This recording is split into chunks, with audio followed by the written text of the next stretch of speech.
What's up, New York? You're here with Kylie Pax, Australia's emotional eating coach. We are here in gorgeous sunny Queensland. Is Kylie Pax, and Kylie. I am so excited to be here in Dallas. You're here with Kylie Pax, Australia's emotional eating Is coach. Kylie Pax, Kylie Pax, Australia's emotional eating coach.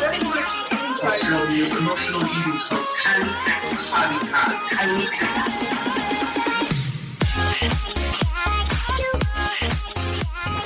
This week's episode of Ditch the Diet podcast is proudly brought to you by Ditch the Diet Online Bootcamp, my 6-week course that I am so proud to share with you. Registration is now open. This course has changed the lives of thousands of women around the globe. It is my 5 foundational steps for breaking free from emotional eating, taking control of your relationship with your body and food for life. Head to my website, kyliepax.com/bootcamp to find out more. This is so common, and I've been dealing with this today. So hence, the need that I must share with the entire world because I was dealing with it, so it must be important, right? But this is what I wanted to share. Obviously, depression and anxiety are a huge issue these days. Huge. And I saw it on the news last night. There's an actual term for it now with our youngsters, I want to say, because I'm so ancient, with our youngsters, with our young ones, that they're suffering something that I can't remember the name of. But it's called something along the lines of global anxiety now, that because of the state the world is in and the world that we live in, there's a whole new category of anxiety that's been created, and many of us are dealing with it.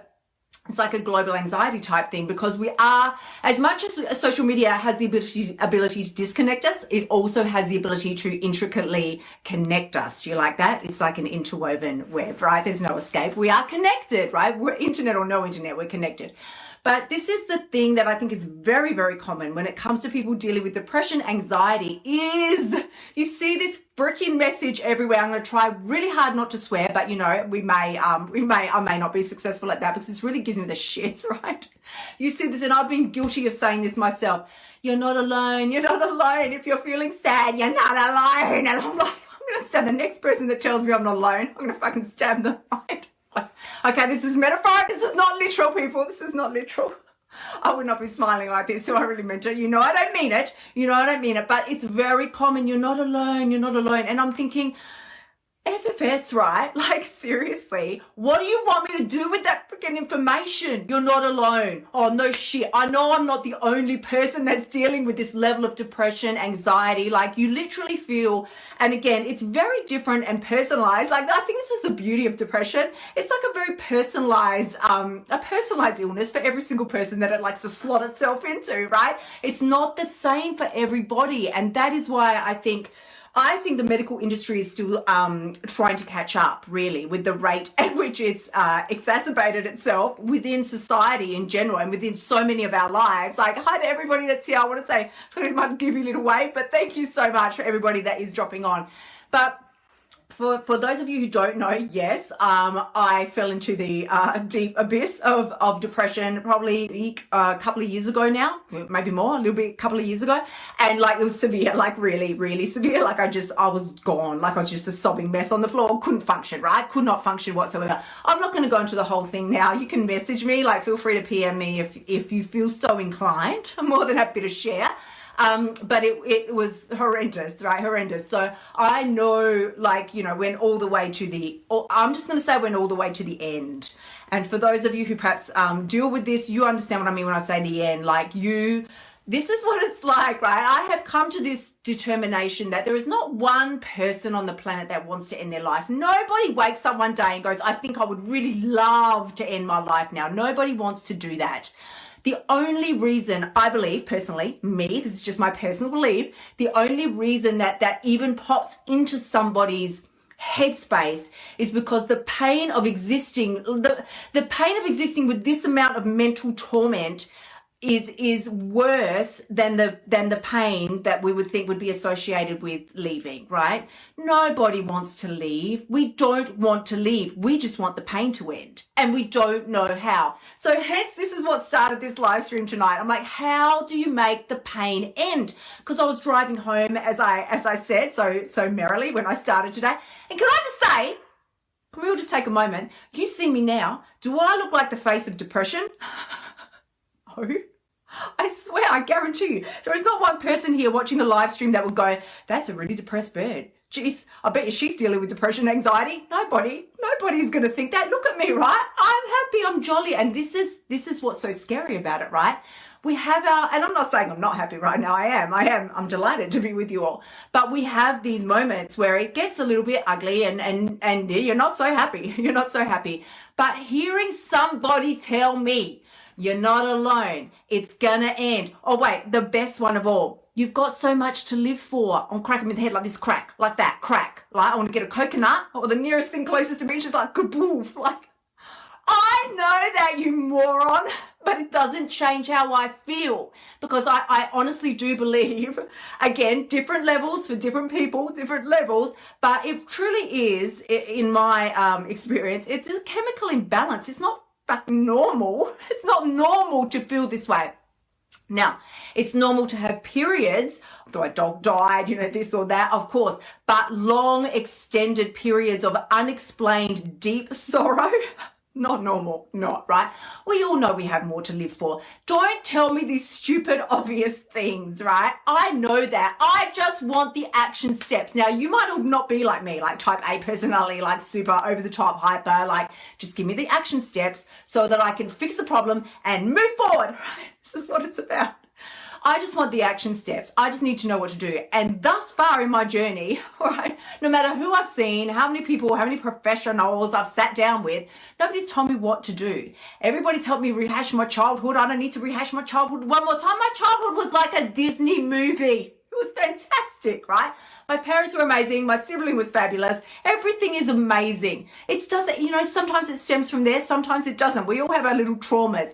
But what action steps are we supposed to take? So as I said, thinking about this on the way home, and I'm like, the drama is, or the conundrum is, do you like that one? The conundrum is when you feel like leaving is the term I'm going to use, right? And you understand what we're saying. This is a very sensitive topic here, but when you feel really, really, really down, the last thing you want to do is go, let's solve this problem. What do I need to do? So here's the kicker. At the time when you feel the most like doing sweet FA and just sitting in your misery is the time when you have to make yourself do something. And if we don't, then we just have to accept that this is how we're going to feel for the inevitable, for the unforeseeable future. You have the choice. Like, don't think that you don't have a choice. We all have a choice, and whichever one you choose is also fine. That's what I would say. I wouldn't be like, you're not alone, don't worry, this will end and you've got so much to live for. I'm just saying you have the choice and either one is fine. Just do what's right for you in this moment. I personally have reached the stage where I'm so fucking tired of this shit that and this is what we have to reach. You have to reach the bucket stage. You have to reach that stage where where the pain of living in this ridiculous space is now worse than the pain of taking action when you don't feel like taking action, right? So now I'm like, fine. I understand I have a gym membership, right? For the last 5 months, I've probably been 5 times. I freaking hate the gym. I hate that gym. Not the gym specifically that I'm a member of, but I'm not a gym person. But I joined because it's going to take me out of my comfort zone and make me do something that is going to be good for me long term. Yes, I can exercise at home and I do all that as well. But I know that being around and in a community is going to be beneficial for me physically, mentally, right? As well, possibly not financially, but that's okay. That's okay. So now these are your 5 action steps. As for those of you who've ever watched my live streams before, you're like, can this woman get to the point? Get to the point. So this is what I want to share with you today. These are going to be your 5 areas to look at: physical, financial, spiritual, emotional, relational. Physical, write it down. Physical, financial, spiritual, emotional, relational. It's no good saying, I'm just going to eat this chocolate now. I'm just going to eat the cake. I'm going to order the Uber Eats or whatever because I want to get out of this pain right now. It's going to make me feel better. It's not going to make you feel better 20 minutes after that activity is finished, right? So we need to use our nous a little bit. And as I'm saying, you won't do it until you're ready. And that's okay. You're not supposed to do it until you're ready, right? If you do it before you're ready, then far out. I don't know. You look like some superhuman being, right? But you're going to do it when you're ready. But these are the areas to look at. So don't just go, what's the immediate, what step do I take? What's the one magical thing? There's no freaking magical thing. There's no magical thing. It's a 5-step process. It's really many steps, but there's 5 arenas for you to be assessing, right? You need to look at your life holistically as a whole, because this situation didn't happen because you ignored one area of your life. It happened because you ignored probably multiple areas simultaneously, right? Simultaneously. So this is what it's about. I am now going to spend some time sitting down tonight and over the weekend and assessing, because it's not a 2-minute thing, could be if you want, but for me, I really want to make and take the steps and make the moves that are going to be the needle movers in my life, right? I'm tired of what do they call it? I'm tired of farting around with this thing. What do you call it? Fifth-faffing. I don't know. I'm tired of the fifth-faff, right? Physical. What am I doing? So here's the 3 questions. Within each of these 3 areas, here's the criteria that I want you to ask yourself. What do I need to start doing? What do I need to stop doing? And what do I need to keep doing? What do I need to start doing? What do I need to stop doing? And what do I need to keep doing in each of these 3 areas? So physical, well, I definitely need to start going to the gym. What do I need to stop doing? Sitting on my ass so much and watching Netflix every single night. And what do I need to keep doing? Okay, I am doing a little bit of a workout on my treadmill during the day. So that's good. I want to keep doing that. And I want to keep doing positive mindset work and that kind of thing. So physical, financial, spiritual, physical, financial, spiritual, emotional. Okay, that's a whole thing right there. And then relational. So we all know, I certainly can up my game in the relationship department. And that's just not your intimate relationships. That's your relationship with yourself. That's your relationship with God. That's your relationship with the people on your street, with your family, with your friends. That's everybody, right? People in your workplace and up in your face. We're in the people that are in your workplace and up in your face.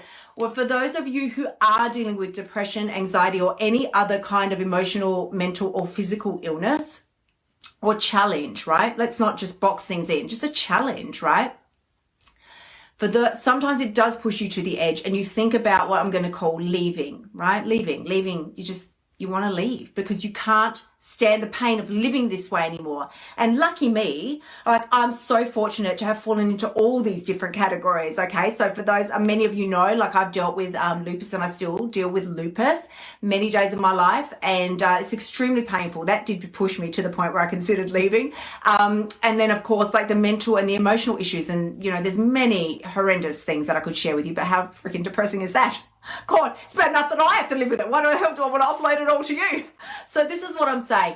Eventually you reach the point where the pain of inaction becomes worse than the pain of action. Okay? It's another one, right? It's another treatable. You reach the point where the pain of inaction, which previously were I just don't want to do that. I don't want to do that. I don't want to do it. So we live in inaction, thinking that that's better.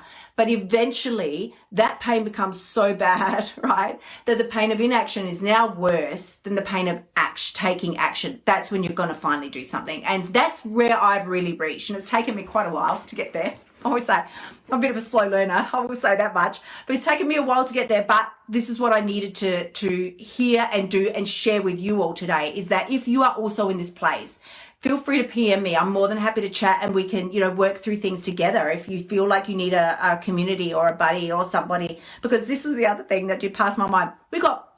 I'm trying so hard not to swear. We got personal trainers for our fitness life. Where's the fucking personal trainer for your mental life? Because I thought this is where I'm talking about. And I'm like, what are the action steps?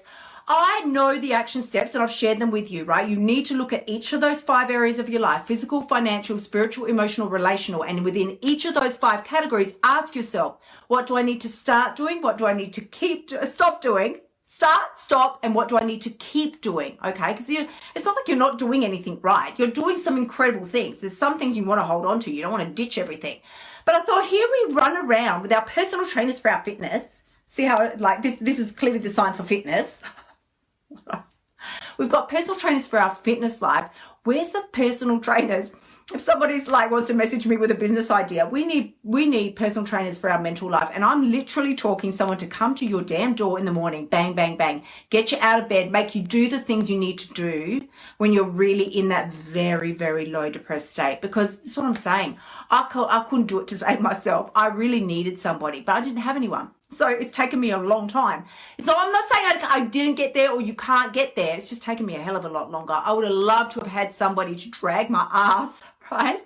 Come on, we're doing it. It's so that you can start to find your rhythm, okay? We all have a rhythm. The reason you feel so uncomfortable, I am definitely leaning like this, aren't I? I can tell. The reason you feel so uncomfortable in yourself and within your skin, mentally, emotionally right now, maybe physically as well, is because you've lost your rhythm. That's all this is. You know what your rhythm is deep in your heart. You know what it is. Some people are fast movers. Some people are a little bit slow. They take things a little bit slower. Some people are more cautious. Some people dive right in. But you've got a rhythm and a way that you do things, that you feel good about doing things and conducting yourself in your own life. If you're not feeling good right now, you've lost your rhythm. That's all it is. You know what it is. You just have to think back to the time previously where you felt so freaking amazing in yourself, in your body, and about your life. What was your rhythm then? What were you doing? What was going on? And how were you conducting yourself on a day-to-day basis? What were the habits that you were doing that you've clearly now stopped doing? And how can you integrate them or another or a higher level of them back into your life? So with that, I think we've shared enough for tonight. I want to thank you all so much to everybody that's been kind enough to stick with me. For those of you who are watching the replay, thank you very, very much for giving me your time. I really do honor and appreciate that, because I know how precious our time is. And I know that, for you to share a few minutes here with me means a lot. And that would mean you got something out of this that is worth sharing. So if you feel this is worth sharing, please share it in a private message. You don't have to share it to your page. It's not about that. But there may be something here that helps you or somebody that you know in need. Again, feel free to message me privately. I certainly don't proclaim to be any kind of depression, any kind of expert in the depression anxiety arena. I'm just sharing with you a snippet of what's gone on for me previously, since I sort of stopped doing the live streams, and where I'm at with the journey now. So little tools that I think you could integrate into your life to help you move forward as well. And I wish you all an amazing, amazing Friday evening, wherever you are in the world, your Friday and your weekend to come. I hope you have an amazing time. Thank you so much for spending time with me this week. I have loved being with you all. Remember, you can find me on Facebook, Instagram, Twitter, and Pinterest. And as always, the only person who has the power to change your life is you. And the very best part, you've got what it takes. Sending you so much love. I'll see you next week. Until then, bye for now.